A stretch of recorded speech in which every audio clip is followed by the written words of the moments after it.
ಅದಕ್ಕೆ ಕಾತುರ.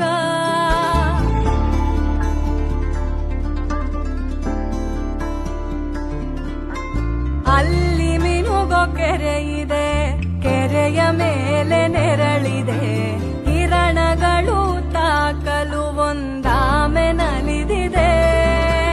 ನೋಡಲು ಡಬ್ಬಿಯಾಕಾರ, ಅದರಲ್ಲಿ